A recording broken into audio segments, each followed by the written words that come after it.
Hi there, Lisa Irving here. I'm going to share some cooking with you today. I just received my new Thermomix just 2 weeks ago. I've been making some puppy treats over the last 6 months since I had little Day in particular, and I wanted to share the recipe with you. So I'll just get started and show you the new Thermomix. Here it is. It's been very exciting. I've been using my mum's Thermomix that I received after her passing, and that has been more than adequate, but because I've been loving it so much, I decided to go all out and get one of these new computerized digital kind of ones. So I have a recipe here, and I asked ChatGPT to give it to me, and I've been using that same recipe for a long time. The 500 grams of chicken livers is the first thing, and then we've got a carrot and some silver beet and some parsley from the garden, which is really cool. And then apparently puppy dogs don't like flour too much for their tummies, so we tend to use the rolled oats, which is 100 grams of rice flour, and then we've got some eggs as well, 2 eggs, if you can see there. And then I've got the end product. That's what it ends up looking like in terms of the treat. I put mine in the dehydrator at 70 degrees for between 6 to 8 hours, but you can do that in the oven as well. Okay, so let's go with the first step. So putting the oats in first, 10 seconds, speed 9.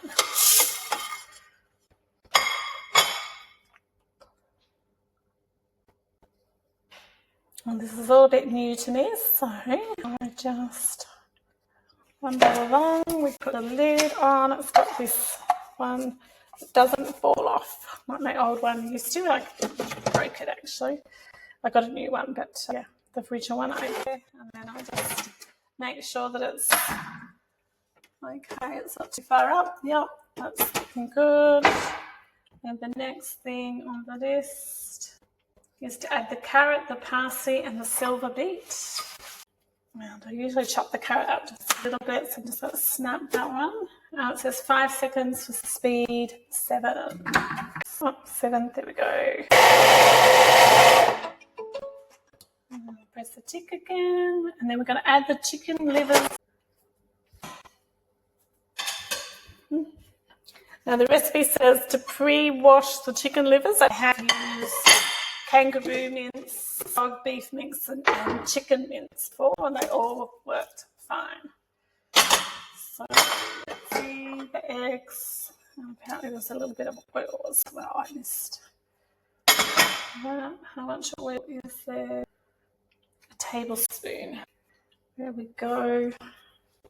Okay, and then we're going to 10 seconds at speed 6. 10, speed 6. And put the lid on. Press the little tick, put the flour in. Oops, okay, I was meant to get the ground oats out and put them aside. Oops, and put them back in now, but there we go. I'm just going to scrape that down again. Don't think it really matters that I did that in the wrong order. I think I've done it before and it worked out just fine. Okay, so just so you know, I'm not a domestic goddess, and in fact I've often prided myself on how many days I can go without cooking a single thing, meaning that my husband and my son were doing all the cooking, which was great, but my son just moved out, so I have been enjoying getting back into it. Okay, then we'll start again.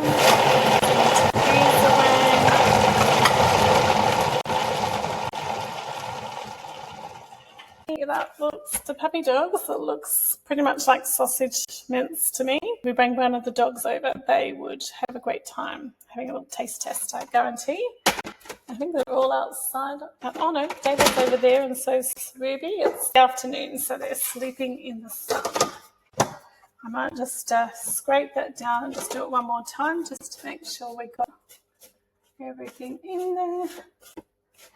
So you can often just do a repeat if you're doing a recipe that comes with the Thermomix, but I'll just do this. Here we go.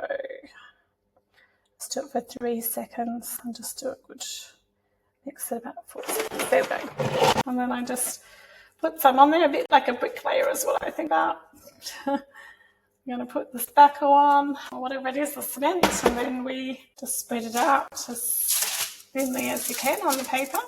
And if you're using this in an oven, you can just do it on the paper and then put it on a tray. I'm going to be putting it into a dehydrator, which is really cool. Hubby bought that for sun-drying tomatoes when I've got lots of extra tomatoes in the garden in my veg patch. And I've used it for drying these. I think I do things for humans as well, like this, and make obviously a bit more appetizing, but you can make beef jerky and things like that. So I'm hoping that you can see that beautiful piece of artwork. And in 6 to 8 hours time, it's going to make something that looks just like that. And then that's the treats for the puppies for the week. David, being the food connoisseur, we'll just see what does he think of it. Does it pass the test, David? Yes. Oh, hold on, we couldn't see you then. You want to just show people, is it good? Here we go. Is this good? Yep. David likes it raw or cooked, don't you, David? Shall we just test that theory?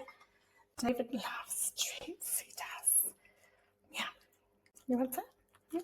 It's a bit big, isn't it? There we go.